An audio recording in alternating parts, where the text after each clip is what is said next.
back. It is Mike and Matt. It's not Matt and Ben. It's not two British dudes. The founder of The Real World is back. Mike Thomas, how the hell are you? You live in Harlem now. I do live in Harlem. I am taking part in gentrification, which feels wonderful. True. That's true. You've become what you hate. After being forced off my own podcast for months at a time, I am, of course, back. No one forced you off anything. But it's good to be back. I have missed us yelling at each other. Yeah, I'm gonna politely. I'm gonna miss the sort of pleasant, upbeat agreement that happened between me and Ben. And I look forward to us really knuckling down into like one particular issue that is just a hill to die on for one of us. Yeah, so it's X-Cellent Adventures. Fox put an X-Men related property out for the first time since Logan. Well, what's funny was we thought this was going to be a really busy year for the X-Men podcast, No. And we should have had like 4 or 5 things. And instead, they just keep pushing shit back. They moved every film that actively is in development. Before we go any further, as Mike alluded to, he was pushed off this podcast. Myself and Ben Phillips did Ben and Matt's Marvelous Journey. We went through the entire history of the MCU. There's lists, there's all that kind of garbage. Just go to intotherealworld.com, and on the left-hand side, there's the tab with Ben and Matt's Marvelous Journey. Go there, check it all out. From Broadcast Depth, there's our Lost podcast hosted by Kevin Ford and Ben Lundy. That is a very good time. And starting July 15th, Ben and I will be back at it with Countdown to Destruction, which is our Leftovers podcast. And then me and Mike are going to be doing stuff. Yeah, you didn't even know because you don't listen to our goddamn podcast. And I quote, I don't listen to podcasts I'm not on, you narcissist. That is correct. Who has the time? Who has the time? Podcast is already a dying medium. We are jumping in at the end. That's true. I really do like the first season of Leftovers, though, so maybe I'll listen to that one. Maybe. Wow. You're such a good I'm still just bitter. You always have been. I'm still just bitter you didn't call it 2 Infinity Wars and Beyond, though, so... Yeah, well, you had your chance. Anyway, that's all admin bullshit out of the way. You gotta do these plugs. People stop listening if you do them at the end. They're just like, oh, plugs, bye. So you just get them up front. So, Deadpool 2. Yeah. Who would have thunk it that the entire sort of tenuous future of the X-Men as a property in film would hinge around Deadpool? As that potential merger looms ever closer, or further away, who even knows anymore? It really does feel like, though, if Deadpool 1 was not the smash hit that it was, that, they easily could have just closed the loop after Logan and been done with it. I think Deadpool is probably the spark that they makes them not want to give up on everything. Yeah, it was a complete change of tone, and... It made a fuck ton of money, so, the second one is making another fuck ton of money. I know, yeah. It's a fun time. It's Passion of the Christ, then, as they point out. I mean, for those who don't remember, we weren't on opposing sides of Deadpool 1, but I was certainly far less enthusiastic about it than you were. You rightly pointed out, I don't think your point was wrong, that while it claims to be a massive sort of fresh, trope-breaking, trope-busting, genreless film, it does still very much adhere to a traditional structure of like saving the damsel in distress, shitty villain, it's that classic journey. 100% right. I just think that you knuckled down on that so hard and bunkered down on that point that I think you missed some joy in that first one. I will say, though, I think the second film is much, much better. I have read a depressing number of takes that it's worse, and I was like, well, why? How can this be a justifiable opinion? But everyone's entitled to this. Well, I think, it reminds me a lot of Iron Man, which the first Deadpool reminds me a lot of Iron Man, which is that, okay, yes, this in this moment right now in time feels fresh and new, and that makes it important. That may be significant, and maybe we'll look back on it and be like, man, Deadpool ushered in a completely new tone for superhero movies, etc. That's been for the better or at least significant. But that does not mean that the original is the best. It just means it's the original. Astute observations from Mike Thomas. God, we've missed you here. We've also missed the numbers that you bring. If you look at content you've created on this website, it just absolutely blows ours out of the water. It was a depressing and humbling experience. Oh, you gotta spam Reddit with it, man. You gotta spam Reddit. Technically not allowed to promote your own stuff, but you do it anyway. Who gives a fuck? I'm kicked off of most superhero Reddits at this point. I can't post anything anymore, but there's still a few that let me. That's how you know we're cool. We're the bad boys of podcast. Yeah, I know, right? But it is, I think the issue with that first one was that it was a little bit more sizzled and steak in its attempt to subvert superhero tropes. Yeah. And I think your mileage with it mostly depends on the laughs. Yeah. And I think sometimes it was funny, genuinely. Mm-hmm. Sometimes it was kind of like eye-roll inducing. Yes. And they marketed it to death, and they gave you a lot of the biggest jokes 800 times on TV, before movies. And this one, I think they smartly steered away from that. They actually subvert you with the marketing, which we'll get into later, but they did stuff like the Bob Ross special and the Celine Dion video and a lot of just stuff that isn't in the actual movie. And I think that worked out for the better because I hadn't heard most of these jokes, and as a result, it felt funnier, but it's difficult to say things like that because it's difficult to take yourself back to the first time you saw a comedy movie and remember how funny it is. Because I watched it today, in fact, and I laughed once, but that's comedy. Some things just are not funny on repeat. I didn't not enjoy it, but I wanted to make sure that my takeaway that this is much better held up. So I watched that first one, and I don't think it's completely without merit or anything like that. There are certain things it does better than the second one, but there are also a lot of things that it doesn't do as well, in my opinion. And I think that kind of brings us to two issues with Deadpool. One, it feels incredibly ephemeral. It is so in the moment, about the moment. There are jokes in here that might not be funny in weeks. That's how in the moment it is. I was talking with somebody, and it was a joke that I saw on Twitter first. I can't remember who first said it, but the idea was I can't believe Deadpool didn't just go all the way and CGI Christopher Plummer in for TJ Miller. Yeah. And someone said, well, the movie's so of the moment as it is. How many more in the moment jokes can there be? And that person was right. This is not meant to be one of those enduring comedies that makes you laugh forever. Yeah. It is a movie of the moment. And I don't think every movie needs to be enduring. And I don't. No. I'm not saying this as a knock, but I think it's also worth pointing out and kind of important to acknowledge. I don't think these Deadpool movies are going to be they're an experience more. It's almost like Avatar in a way. I mean, I really hate Avatar. Yeah. But Avatar had its fucking moment. It did. Avatar was the talk of, the metaphorical town for that moment in time. And it made a shit ton of money. Yeah. And I happen to think that at least the first sequel will also probably make a shit ton of money too. But there's a reason why it does not hold up. And as much shit as I'll give Titanic, for instance. I fucking hate Titanic almost as much as I hate Avatar. But that movie is far more enduring than Avatar. There are things about it that are far more enduring. And, Deadpool is about going to the theater. And ideally, you should see it with a packed audience. Yes. And after that, I don't know how many times you need to see it again. And I don't, like I said, I don't really mean that as an insult. No. It'd be easy to take as one, but it's a cool, unique experience. I'll also say it was a nice sort of chaser to the sort of grim, depressing Infinity War weeks earlier, because it's just lighthearted and it's going to catch people that don't give a shit about superhero movies who are just going to come and laugh, and that's cool. The thing I said to you that, we agreed on, we had this opinion separately. The first one's kind of a proof of concept. This is what Deadpool is about. Here's the pitch. And then I think this is a full realization of what it can be. I think it could still be even more than this. And I'd be interested to see what the future of this / X-Force is, which we'll discuss. But yeah, I think, he's got more people to talk to. It's bigger, but not in a bad way. That first one, there are times it's 3 people talking on a suspiciously empty freeway and stuff like that. I think it's just a better executed movie overall. I mean, the first one felt like an unaired pilot that the studio's okay, we want this, but redo this. And now we get the redone pilot. And luckily they kind of had that room to kind of fuck up with the pilot. I mean, fuck up's a strong word. Yeah.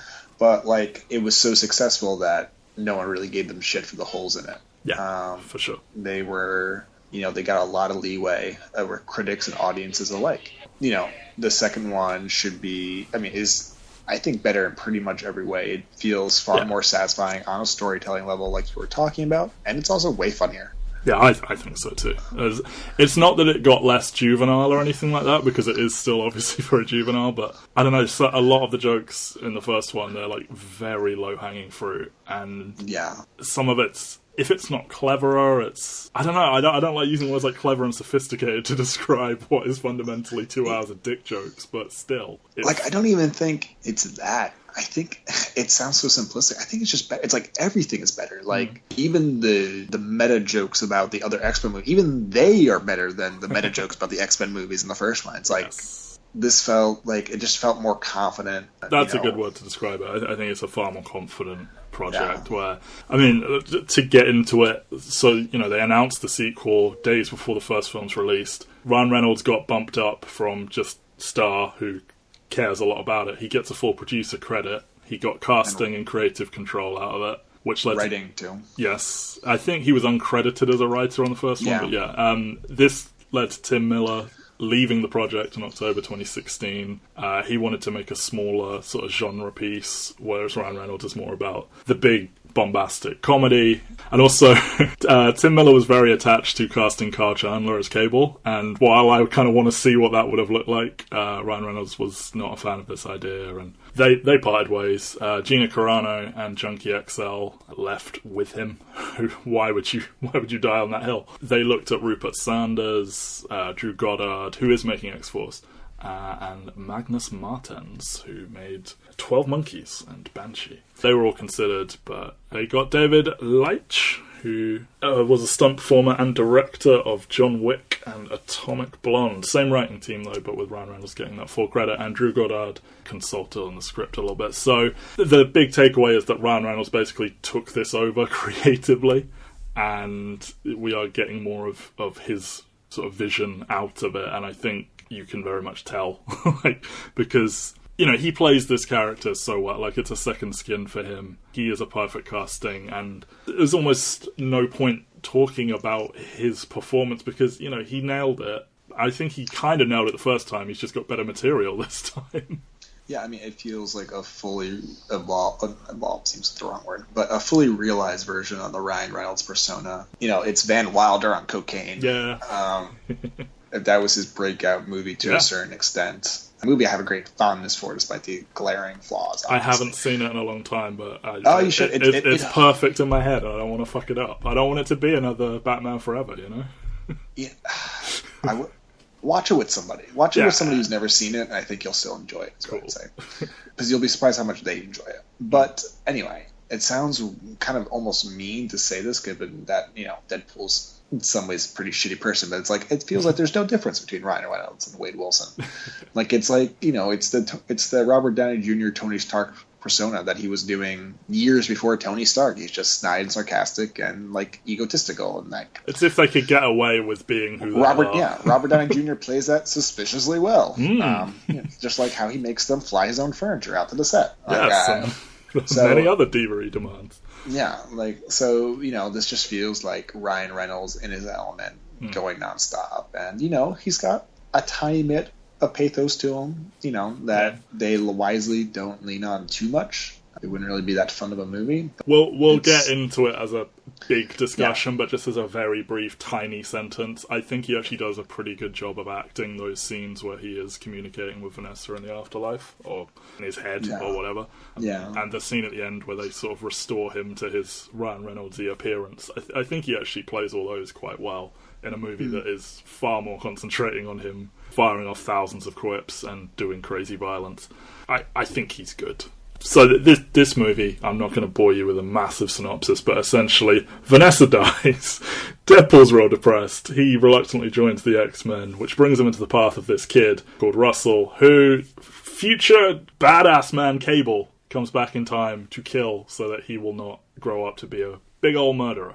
And that's kind of your film. Like, he forms X-Force to try and stop Cable, then they end up teaming up and trying to stop this kid from being a murderer.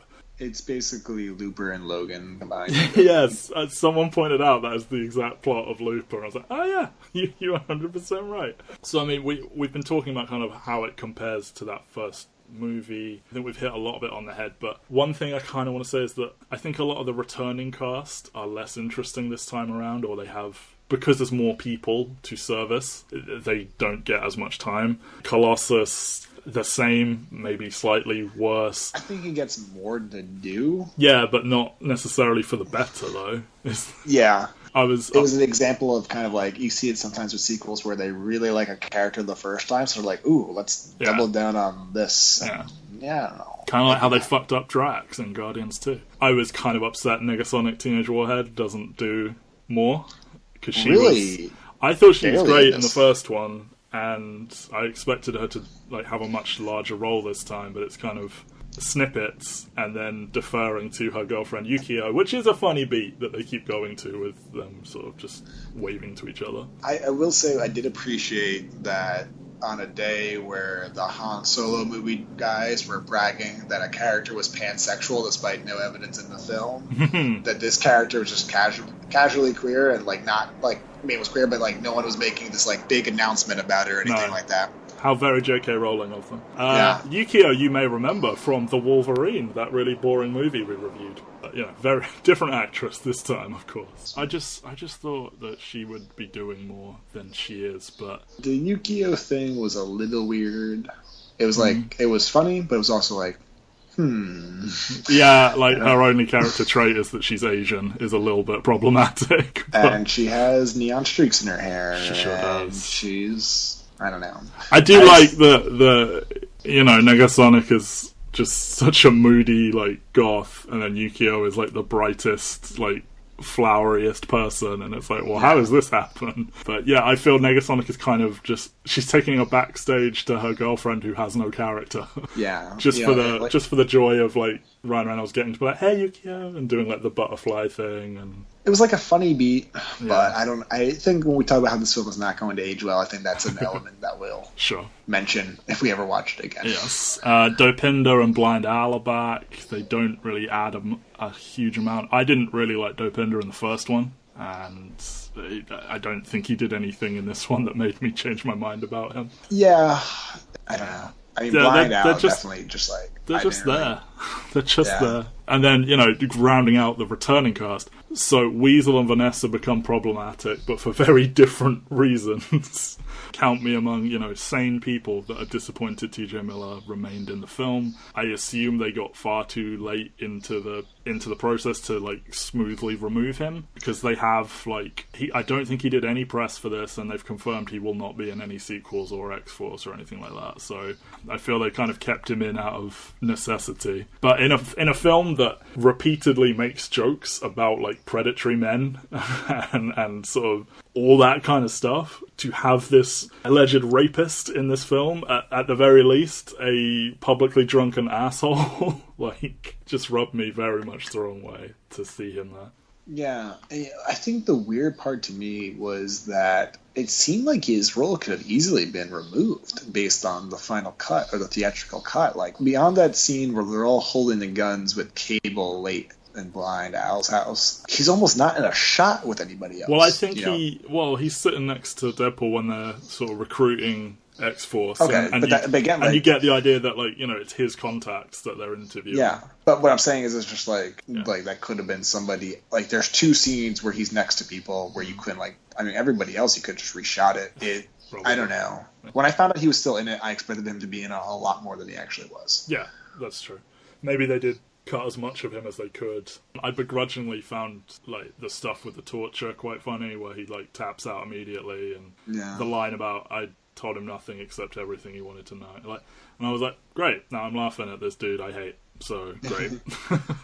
We got to do better with this stuff, but at least he is not returning in the future. But Vanessa is fridged immediately. I remember leaving the first one thinking, it's going to be really interesting to see what they do with this character. Clearly, they should try to involve her in the action somehow this time, and not just be like, damsel in distress, right? Yeah. That's the logical thing to do. Like, you leaned on, like, a cliche role for her once. Mm-hmm. Now you have to, like, do something different with it. And, like, because of, like, the way her character, like, the way her and Wade meet and the way their relationship is, where they're, like, just saying the darkest possible shit to each other, and it's very sex positive and all this stuff. I guess in their heads they were like, well, she's not like every other girl in movies, however, we will lock her in a tube and have her be bait. So I guess they thought they were getting away with it.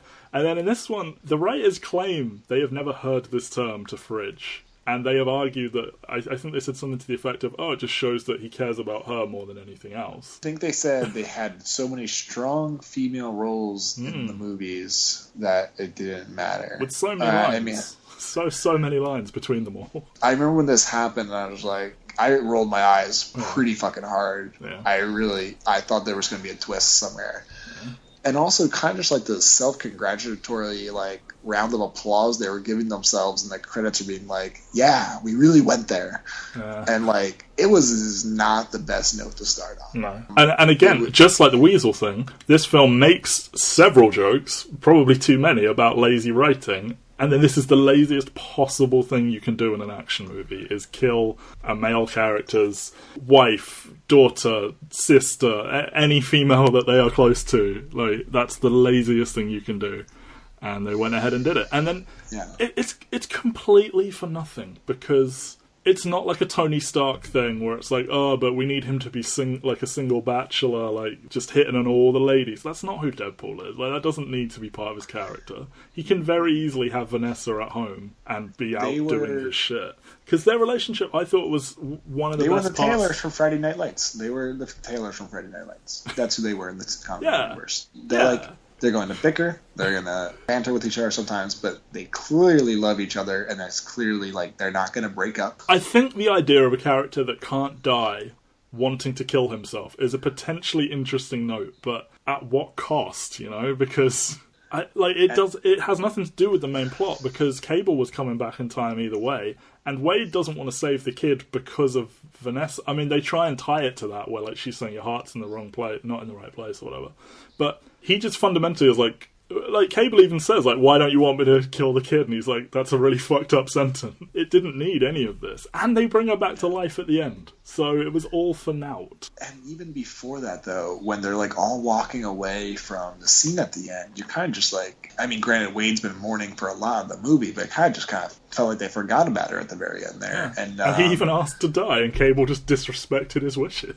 It was not good. Yeah. And also, I feel she's kind of in the movie as much as she is the first one. So it's not a case of like, we couldn't get Morena, or there's not enough time for these other characters. It's like, no, she's in this fucking movie. She's just, you killed her. Yeah.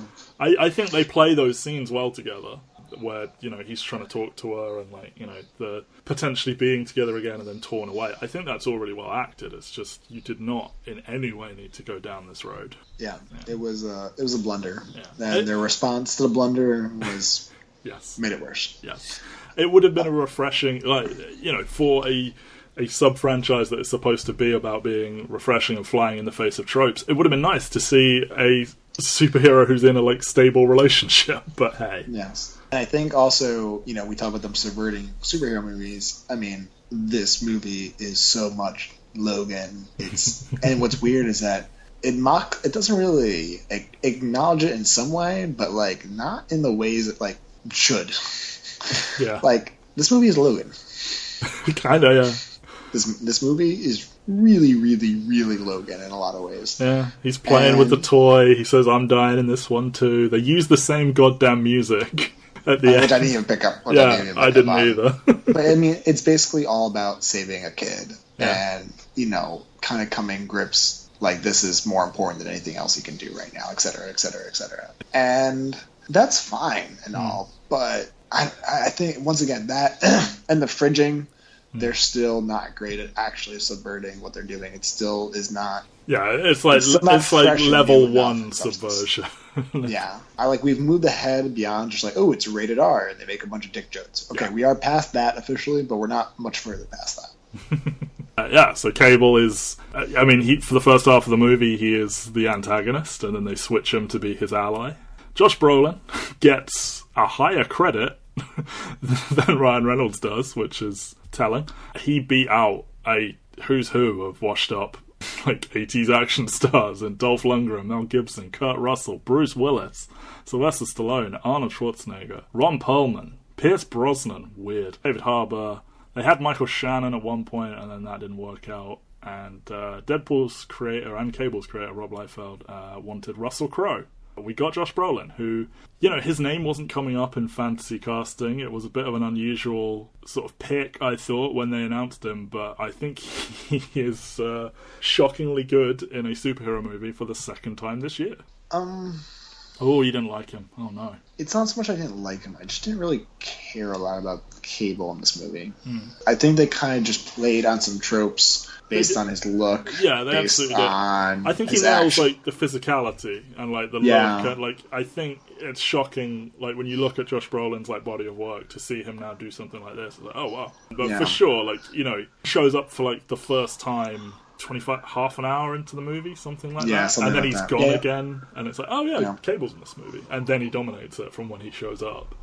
He does in some ways, but like it's like, okay, we can pick up that he's sad about something. He picks up a stuffed animal, probably his kid. He's ripped to shreds. He's got a robot arm.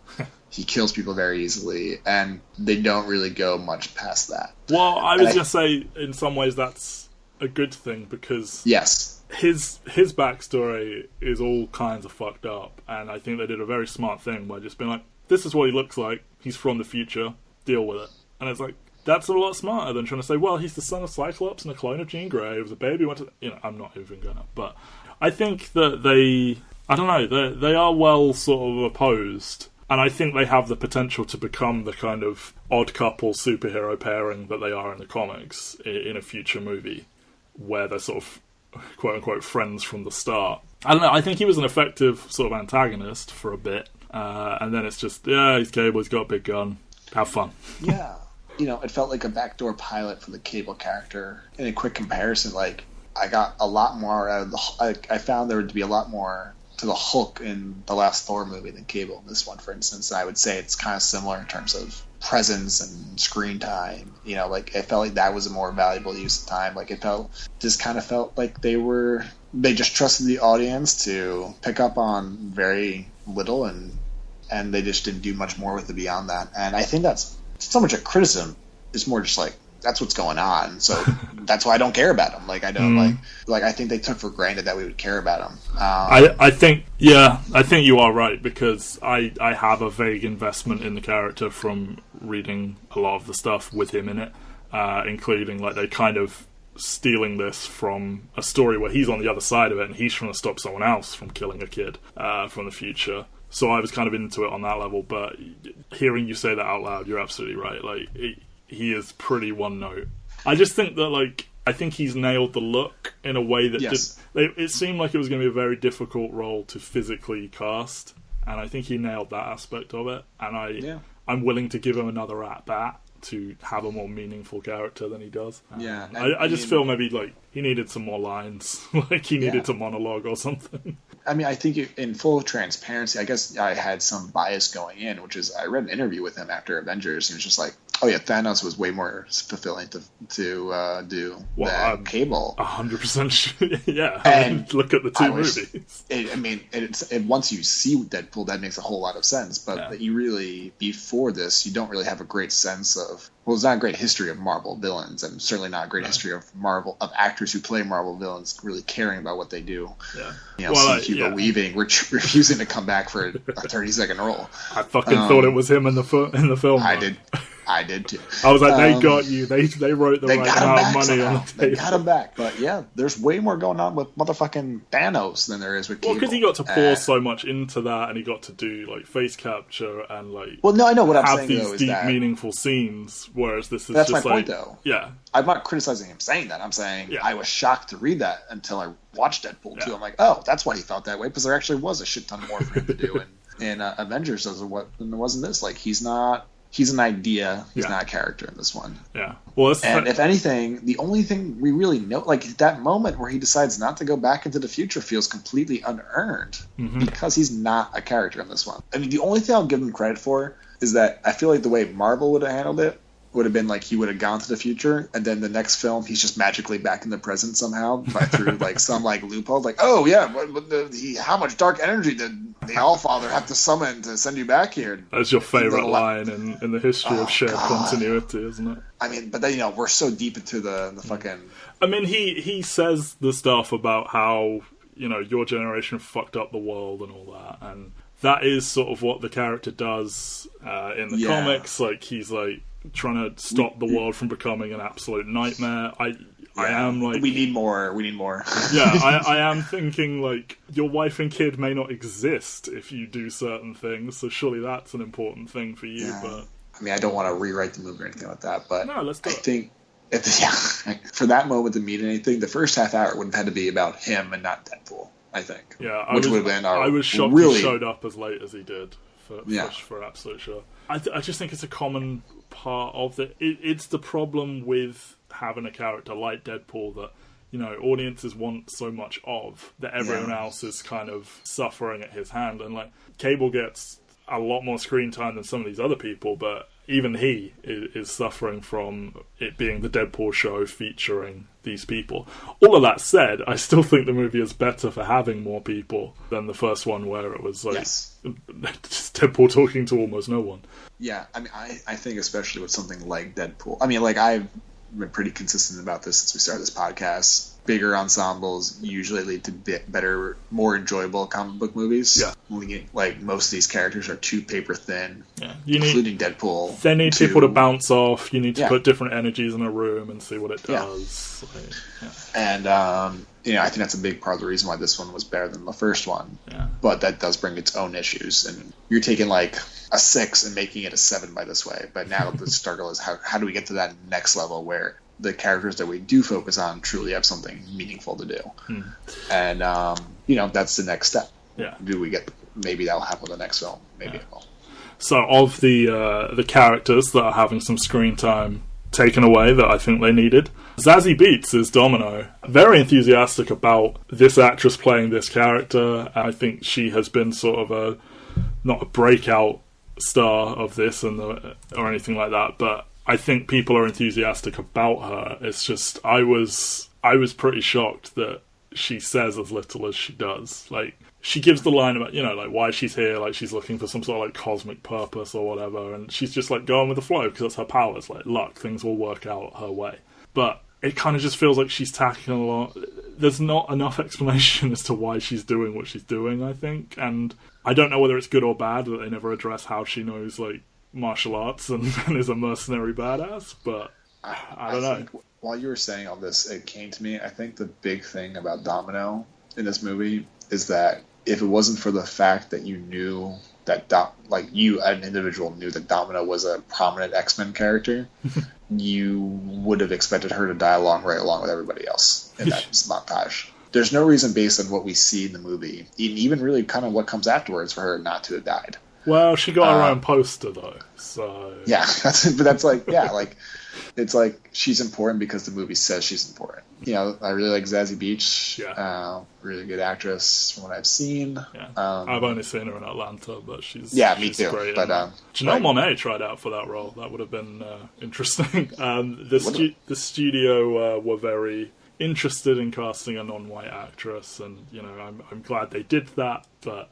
there is this unfortunate trope where this movie has a lot of non-white characters in it, but the people that are important are the white male actors. So it's just an unfortunate trope. Like, I think there's definitely some really fun moments with her, like the whole scene where she's driving the truck and then like they go off the edge and she lands on the giant panda, and then her having this fight scene where these guys get Final Destinationed to death. I thought that was all really fun, but I would like to see her role significantly increased in this X-Force movie. Yeah, but it was like, it was a good starting point for the character. Yeah. It's what's next. They're fleshing out their universe. They've created a nice starting point. Julian Dennison is Russell Rusty Collins. I have not seen Hunt for the Wilder People by Taika Waititi, but from what I know, he's essentially playing the exact same role he did in that. And I guess they were just like, hey, nobody saw this. Would you like to do it in front of millions of people? He's a charismatic kid. The character's a bit of an asshole. Like, I think we could have done with a moment where he's, like, vulnerable or something, instead of just being non-stop fury. But he is definitely a charismatic, like, kid. And, saying that, like, a child actor will have to carry a large amount of the plot and will end up as sort of the main antagonist, that's, like, a sentence that would make me nervous. And I think he did a decent enough job at that. Yes, I think that's the best way to put it. Is if I had known how big of a role he would have had going in, I would have been far more apprehensive about this movie. Yes. I don't know, I like that, Deadpool figures out the situation immediately and just executes one of those motherfuckers, but, they put this kid in a prison with adult men, and also, side note, they put a man whose powers stop him from having cancer into a prison, and they put on a power dampening collar, so they're basically sentencing him to death, and it's like, well, what are we doing here, guys? You're giving a man cancer, essentially. I thought that was kind of fucked up, but I thought he was perfectly fine. He's better than I would have hoped for a child actor, for sure. Yeah, and I think, the plot is super duper derivative of Looper and Logan. So, that prevents the movie feeling like a fresh new take on something, even for within the quote-unquote genre of superhero movies. But, it's executed pretty well, all things considered. And I think this kid is a raging asshole, but I think, he's still a kid. I think he's a kid. One, he's a kid, and, I think he's a kid. That's a great take, Mike. I didn't mean it like in that way. I think as a kid, the kids deserve to, they have a lot of reason to be this pissed off. Especially someone like him. Yes. And I think that's okay. Yeah. I didn't mind that he was just angry all the time. It felt very natural. Yeah, for sure. And I do like the way they play all that stuff where, Deadpool just being like, what do you mean, why shouldn't you kill a child? And I thought that was all good. Eddie Marsan is the headmaster. Not really worth talking about. No, got a bit of a William Stryker vibe. He's creepy. That institute is the Essex Institute, aka Mr. Sinister. So they are allegedly trying to get Mr. Sinister into a movie, and I really hope this dude isn't him. They keep threatening us. What's this, 3 movies in a row now that have teased Mr. Sinister? Yeah. Well, allegedly Jessica Chastain is playing him, so... I thought she was playing... Lalandra. No. Apparently she is now playing Miss Sinister. Oh. Yeah. Ryan Reynolds is the Juggernaut. I don't know why I didn't see it coming, but there you go. I feel they kind of tried to make him look a slight touch like Vinnie Jones. He is entirely CG. Ryan Reynolds is voicing him, but it's credited as the voice of Juggernaut as himself. Maybe Ryan Reynolds is just actually a massive fan of the character, because that is a recurring joke, because they're like, oh, I loved you in this and this and that, and then he rips him in half. It would have been difficult to do worse than Vinnie Jones as the Juggernaut. Yeah. Only real comment I have about that, I think it sounds like it's so SJW bullshit, but you know what? Anally rape, not funny.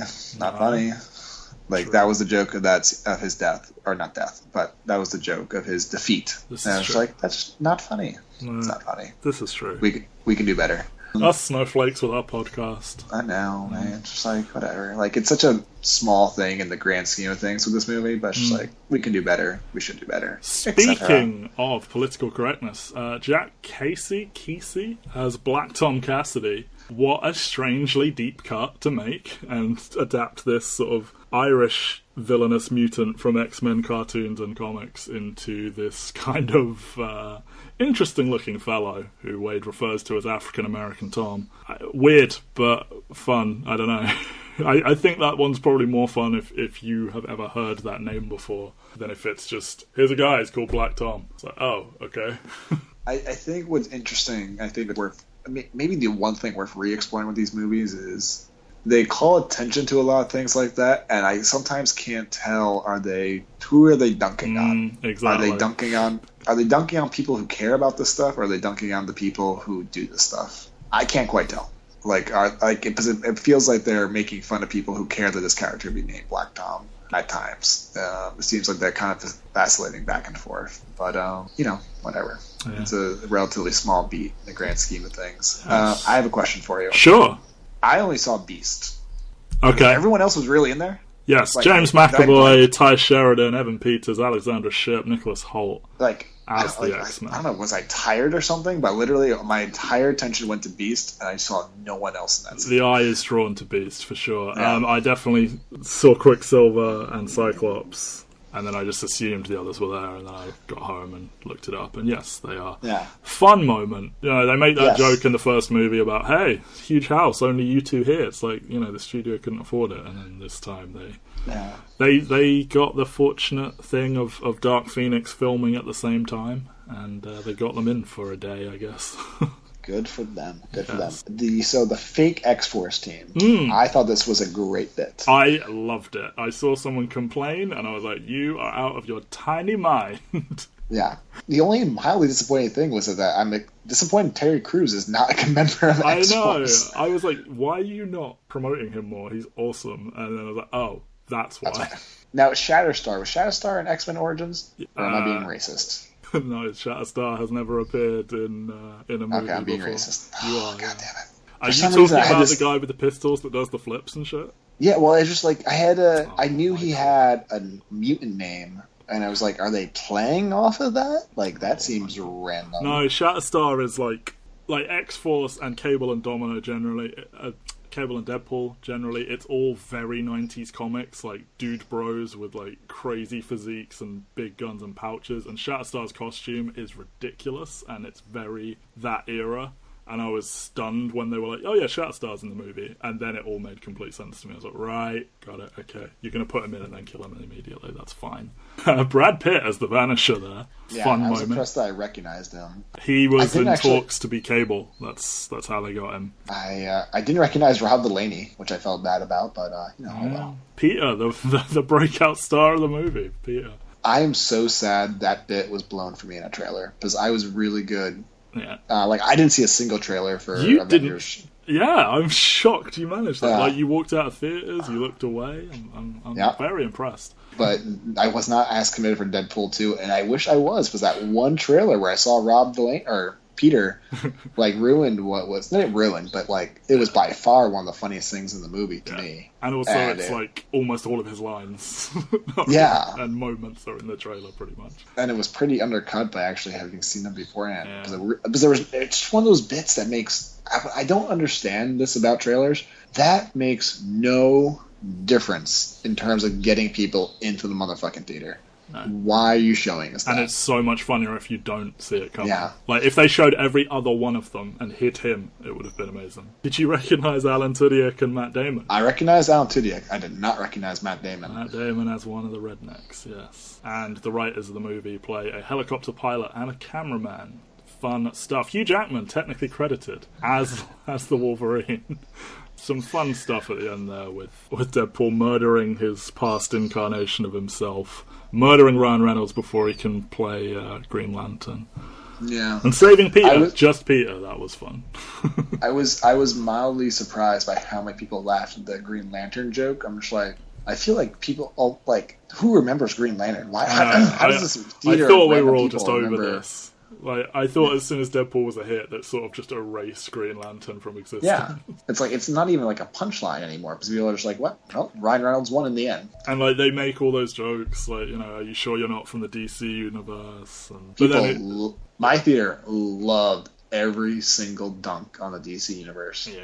I think he says I'm Batman. He also calls him Thanos and One-Eyed Willy. Both great jokes about Josh Brolin's career. No Stan Lee cameo. Busy having his blood stolen by his manager. Potentially being a creepy old man. Who knows? That's everyone in the movie, right? Yeah.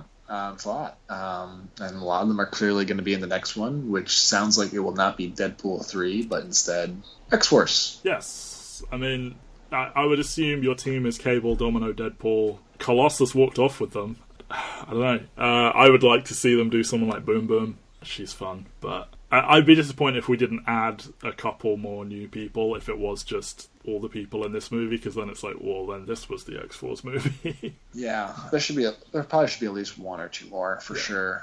I think this has a lot of potential, I think. Yes. Yeah, for sure. Like, this is a way they definitely should go.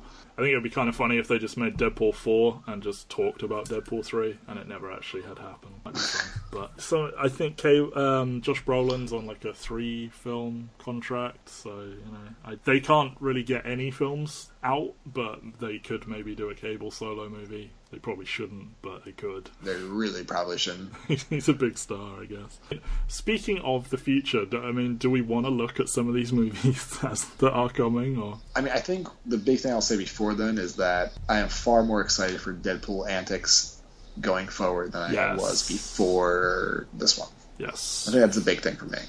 Yeah, I that is big for you, definitely. I did like the little James Bond parody sequence with the Celine Dion song. I thought that was pretty good. I was convinced that song is just for the sort of viral lol Celine Dion Deadpool moment, but to see it actually in the movie as the opening sort of credits, I thought that was quite good. So Fox potentially getting bought by Marvel any day now. Probably won't go through until next year, if it is even going through. But X-Men Dark Phoenix was moved from November of this year to February of next year. That movie is definitely happening. New Mutants delayed from April of this year to February of next year to August of next year. The mind boggles. They have basically... They talked Josh Boone out of making a horror movie. Then they dropped a trailer that was very horror heavy. Audiences loved it. So they're like, yeah... Make that horror movie you wanted to make. Reshoot over half the film. So that's been delayed to hell. And because they moved Dark Phoenix, they had to move New Mutants away from Dark Phoenix. And it's all just a mess. While they are allegedly also making Gambit and Kitty Pryde, neither of those two movies will ever happen, I don't think. Yeah, I think Gambit is a lost cause at this point. I don't know why they are so convinced that this movie is happening. Yeah, I think because I said they've got Channing Tatum. But I feel even his star has sort of faded a little bit from when they first got him. What was the last huge thing he was in? I don't even know. I mean, I think the most telling thing about the Gambit movie is that its Wikipedia page title is called Development of Gambit. I did see that myself. Yeah, that is... I think, honestly, if anything, he probably should just be the next person at X-Force and just call it a day, right? I mean, Yeah. That would probably be a smart way to tie everything up. Yeah, I mean, I don't know if there's anything to be gained from really... I don't think he has enough legs to carry his own movie. I think that's a fun casting and a big get for them. I think it can be a fun character, but he definitely needs to be playing in a group. And as they need more members of the team. That movie has a much stronger chance of coming out than Gambit does. So yeah, they should just fucking fold him in with that and be done with it. Obviously, the big one is Dark Phoenix. Yay! I am apprehensive. I am too. I don't have high hopes. I don't see any reason for it to be good, honestly. The biggest issue, I wouldn't say probably not the actually biggest issue.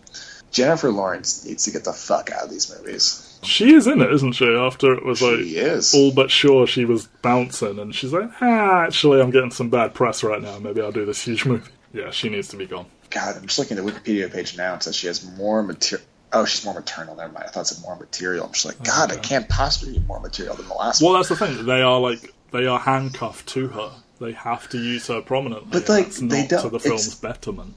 Yeah, I think Days of Future Past really got how to use her, which is that take advantage of the fact that you have her name, minimal screen time and talking. I think the big mistake they made with Apocalypse was if they were going to truly make that movie about her like they wanted to. X-Men First Class. Eric becomes Magneto, 2, Charles becomes Professor X, 3, blah, blah, blah, blah. She needs to die at the end. I hate to say that. It sounds so cliche, but The fridger, Mike. I know. It's not fridging if she's the main character and she dies at the end. But her story ended a while ago, and it's just not interesting anymore. And she feels like this anchor on the series. Maybe a better actress could have done more with it or something, or better writers could have had more to say about it. Well, Rebecca Romijn is not exactly a staggeringly good actress, but she was fucking great as Mystique. So. But that was a tease of a character. That was not an actual Exactly. character. That's how you do it. Just reduce her right down and nail those couple of beats. As someone who has a far higher opinion of the First Class trilogy than you do, I really like Days of Future Past. You really like the future scenes, the worst scenes in the movie. I do. That's the movie I want. Apprehension is the only word for it. I can't believe this movie's happening, honestly. Yeah, and Simon Kinberg wants it to be the start of a new trilogy. And it's I think it should be the end of a current run of film. Yeah. I don't know, I know you desperately don't want Marvel to have all of their toys back, because Fox have obviously done some great work over the years. They've also done some atrocious work, but they've also done some good work. And I like X-Men being its own thing, but honestly, I know they've had this huge success with Deadpool, and Logan was way better than it had any right to be, given who it's the exact same team that brought you the Wolverine. But they just can't get it together. That New Mutants trailer, it's that looks different and interesting.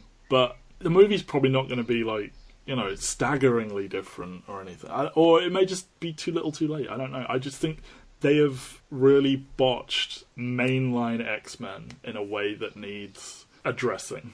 And I don't want everything to be rebooted ad nauseum, but we need to go a different way.